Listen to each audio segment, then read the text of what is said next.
खुलुमबाय बयनिसिमबो नोंथांमोनखौ गोदान भिडिअआव बयखौबो बरायनाय बावहरनाय थाबाय। आं दिनै नोंथांमोननि सिगाङाव माखासे खौरां लानानै फैदों। आसा खालामो नोंथांमोनहा भिडिअखौ नायनानै मोजां मोनगोन। आरो भिडिअखौ नायनानै मोजां मोनोब्ला अन्नानै चेनेलखौ like, subscribe, comment and share खालामनानै होलांब्लानो जाबाय। गिबि खौराङावनो दङ ICC T20 men's cricket world कापनि आपडेट। गिबि सेमि फाइनालनि बादायनाया साउथ आफ्रिका आरो आफगानिस्ताननि गेजेराव जानानै थांबाय आरो बे बादायलायनायाव साउथ आफ्रिकाया 9 विकेटजों देरहानो हाबाय।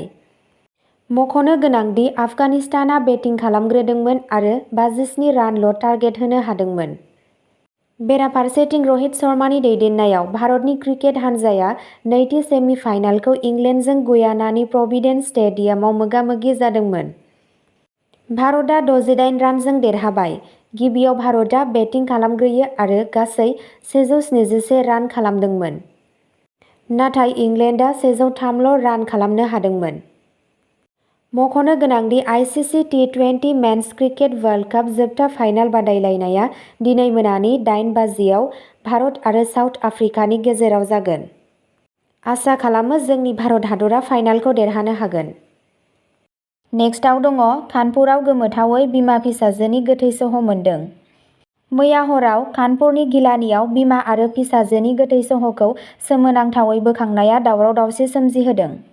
बेखौ मिथिनो मोननाय बायदिब्ला 27 बोसोर बैसोनि रश्मिता हाजरिका आरो 11 दाननि शिखामणि हाजरिकानि गोथै सह'खौ गावसोरनि न' खाथिनि मोनसे फुख्रियाव मोन्नाय जादोंमोन जेब्ला न'आव रावबो गैयामोन।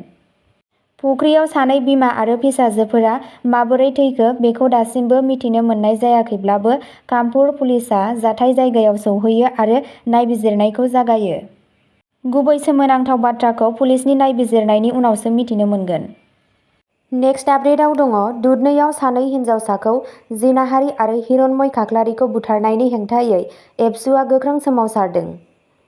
मैया BTRनि राजथावनि क'क्राझारनि चिल्ड्रेन्स पार्कआव एबसुनि दैदेननायाव रोजा रोजा राइजोफोरखौ लानानै मोनसे हेंथा सोमावसारनाय हाबाफारि लानाय जादोंमोन।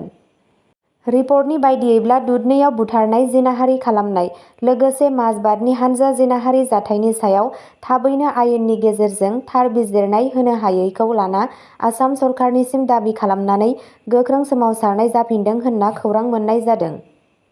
बे सोमावसारनायाव एबसुआ गोबां दाबि दैखांनायखौ नुनो मोननाय जादों। बेफोर दाबिफोरानो जाबाय। सेथियाव दङ दायनिगिरि जिनाहारि खालामग्रा बुथारग्रा धन आली तालुकदार, बहार आली आरो रेहमान आली आरो हिरण्मय खाख्लारिनि बुथारगिरि शेखर आली आरो परमिना बेगमखौ फासि होनायनि साजा फोसावनांगौ।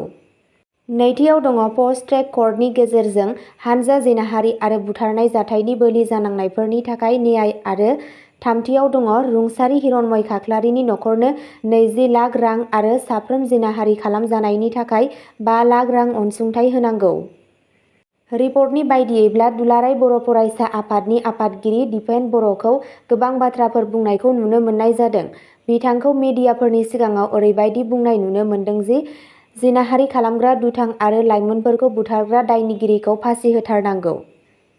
मन्त्रि, MLA आरो काउन्सिल सरकारा गाव गावनि लेभेलाव खोथा बुंनांगौ। ट्राइबेल बर' हारि जानायखाय गादबदों, नारसिनदों नामा आसाम सरकारा? गुबुन जाथायखौ हेलिकप्टार लानानै नायनो हादोंब्ला दुधनैनि जाथायखौ आसाम सरकारा मानो नायनो सम गैया होनना दिपेन बर' बिथाङा बुंदों। रिपर्टनि बायदियैब्ला दिनैबो बे सोमावसारनाया जाबावगोन आरो आसाम सरकारा थाबैनो थार बिजिरनायखौ होनो हायाब्ला इयुनाव गोख्रोंसिन सोमावसारबावगोन होनना खौरां मोननाय जादों। नेक्स्ट आपडेटआव दङ तामुलपुराव BTRनि जौगानायनि गाहाम साननानै सा-सानजा जौगाखां रांखान्थि निगमनि मोनसे गोनां मेल खुंदों। सुक्रुबारखालि तामुलपुर जिल्लानि कमिसनारनि मावख'नि सावराय जथुम न'ब्लाङाव BTRनि जौगानायनि गाहाम साननानै सा-सानजा जौगाखां रांखान्थि निगमनि मोनसे गोनां मेल खुंदों। बे मेलाव BTRनि गाहाय मावफुं सोद्रोमा प्रमद बर'आ नुजाथियो। BTRनि गाहायजों लोगोसे BTRनि लेङाइ गाहाय मावफुंगिरि गबिन्द बसुमतारी, तामुलपुर कमिसनार बिद्युत बिकास भगवती, जायगानि MLA जलेन दैमारिजों लोगोसे गोबां EM राकेश ब्रह्म, रिय' रेवा नार्जारी, रनजित बसुमतारी, नेटफिनि मावफुं सामलायगिरि SK बरुवा आरो दि टेक्न' इक'नमिक डेभेलपमेन्ट फान्डनि जेनेरेल मेनेजाराबो बाहागो लादोंमोन। रायखांनो गोनांदि north eastern development finance corporation लिमिटेडआ मैखुन, बेसर, स्ट्रबेरी, मोजां गुन गोनां आबादजों लोगोसे बेरे-मोदै फिसिनाय आरो अमा फिसिनाय बायदि बिगियानारि आदबफोरनिफ्राय मुलाम्फा मोननो थाखाय गासै BTRआव मोनसे फिजिबिलिटि फरायसंदों। बे समावनो north eastern development finance corporation लिमिटेडनि मोनसे थान्दै हान्जाया गोनांथार मेलाव लोगो हमदोंमोन आरो मोनसे रिपर्ट गथायदोंमोन। नेक्स्ट आपडेटआव दङ गोबां अखा हानायनि गेजेरावनो दिल्ली बिरखं गाथोननि उखुम गारियाव गोग्लैनायाव सासेनि जिउ खहा आरो सा-6 जोखोम। दिल्ली अर खोमोरग्रा मावमिना बुंदोंमोन दि सुक्रुबारखालि अखा हानायनि गेजेराव दिल्ली बिरखं गाथोननि T1 नि उखुमनि मोनसे बाहागोआ गोग्लैनायनि जाहोनाव सासे सुबुंनि जिउ खहा जायो आरो सा-6 जोखोम जायो। पुलिसआ बुंबावदों दि देहा फाहामसालियाव फाहामथाय लाबाय थानाय समावनो बे सुबुङा थैदोंमोन। नोगोरारि बिरखं सामलाय मन्थ्रि राम मोहन नायडू किंजारापुआ बुंदों दि बिथाङा गावनो थासारिखौ नोजोर होगासिनो दं आरो एयारलाइन्सफोरखौ T1 आव गोहोम गोग्लैनाय दावबायारिफोरखौ हेफाजाब होनो खावलायदों। रिपर्टनि बायदियैब्ला जाथाया फुंनि 3:50 रिंगासोआव जादोंमोन। नेक्स्ट आपडेटआवनो दङ पुलिसआ स्कर्पिय'आव फैनाय 7 मोसौ सिखावफोरखौ हमदों। बे सप्तानि गिबि साननिफ्राय थामहिनबा समबारनिफ्राय चाटियायाव मोसौ खावबाय थानायखौ नोजोर होनानै चाटिया पुलिसआ मोसौ सिखावफोरनि हेंथायै गोख्रों हाबाफारि लादों। बे अपारेसननि गेजेरावनो चाटिया पुलिसआ सिग्रोमनायनि गेजेराव AS12M 6507 नाम्बारखौ हमदों। हमजानाय सिखावफोरखौ तेजपुरनि भस्क'वाट साप्रिनि कासेम आली, रुबुल आमीन, इस्माकुल हुसेन, शफिउल्लाह हक आरो जामुगुरी हाटनि पानपुरनि अस्मत आली होनना सिनायथि होदों। मख'नो गोनांदि बृहस्पतिबार खालिबो बिश्वनाथनि कुमलियानि बासिर आली आरो याबुक आली मुंनि सानै दुथां मोसौ आरो बोरमा सिखावफोरजों लोगोसे गुबुन मोनसे बेसेन गोसा गारि नम्बरनि AS32B 6610 आव बोरमा हमदोंमोन। पुलिसआ दायो मोसौ बोरमा सिखावफोरखौ जोबथेसालिनि आवथायाव दैथायहरबाय। नैथियाव दङ माजबाटआव पुलिसनि सिग्रोमनायाव गोबां बिबांनि गान्जा हमनो हादों। पुलिसआ मैया उदालगुरि जिल्लानि माजबाटआव सिग्रोमदों आरो गोबां बिबांनि गान्जा जब्द खालामनो हादों। पुलिसआ बुंदोंमोन दि हमजानाय गान्जानि बिबाङा 187 किल'ग्राम। बेनि अनगायैबो हाथायाव बे गान्जानि अनुमान खालामनाय बेसेना 93,50,000 रां जागोन होनना बुंदों। पुलिसनि बायदिब्ला पुलिस जवानफोरनि मोनसे हानजाया पामकेरी माजबाट पुलिस थानानि बिबानगिरि सन्जय कुमार दुबे आरो लालपानी पुलिस थानानि आइसि प्रणब बरुवाजों लोगोसे आसाम-अरुनाचल सीमा ओनसोलाव धनस्री साहा बागाननि खाथियाव ठाकुरियापारा ओनसोलाव सिग्रोमदोंमोन। जाथायजों सोमोन्दो थानाय 3224 आव मोनसे केस रेजिस्टार खालामो। नेक्स्टआव दङ बिहारनि सासे सुबुङा आसामनि गिबि मन्थ्रिनि सागान होना हमजाबाय। बिहारनि सासे सुबुंखौ गिबि मन्थ्रिनि स्पेसियेल भिजिलेन्स सेलआ मैया सुक्रुबारखालि कलकातायाव नंखाय सागान बाहायनानै आसामनि गिबि मन्थ्रिनि रिलिफ फान्डसिम सौहैनो नाजानायनि थाखाय हमदोंमोन। रिपर्टनि बायदियैब्ला गिबि मन्थ्रिनि रिलिफ फान्डनिफ्राय रां दिहुननो नाजादोंमोन, जाय मावख'गिरिफोरखौ सांग्रां खालामदोंमोन। बेबायदियैनो मोनसे नायबिजिरनाय जागायदोंमोन आरो मावख'गिरिफोरा कलकातायाव बिथांनि थावनिखौ ट्रेक खालामदोंमोन। रिपर्टनि बायदियैब्ला सिखावखौ हमनो हाबाय आरो आसामसिम लाबोगासिनो दङ।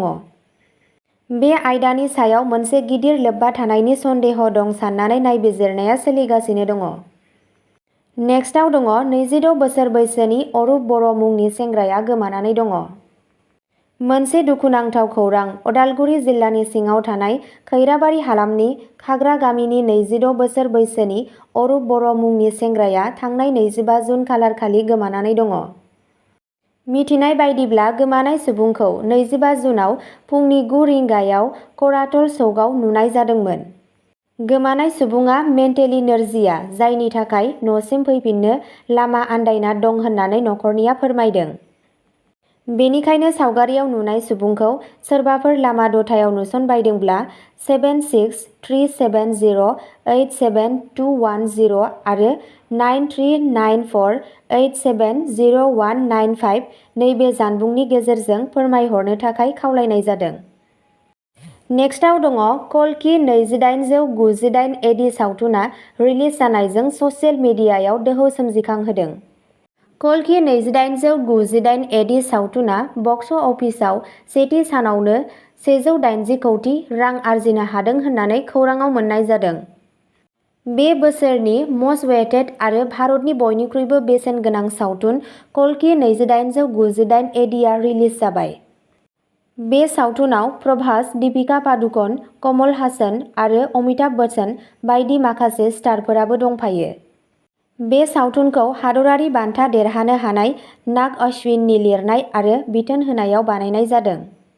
कल्कि 2898 एडिआ बुहुमनाङैनो गासै 8500 स्क्रिनफोराव मोनबा रावफोराव रिलिज खालामनाय जाबाय। खौराङाव मिथिनो मोन्नाय बायदियैब्ला 27 जुन सेथि सानावनो भारतआव 95 कौटि रां, मुलुगनाङैनो 180 कौटि रां आरजिनो हादों।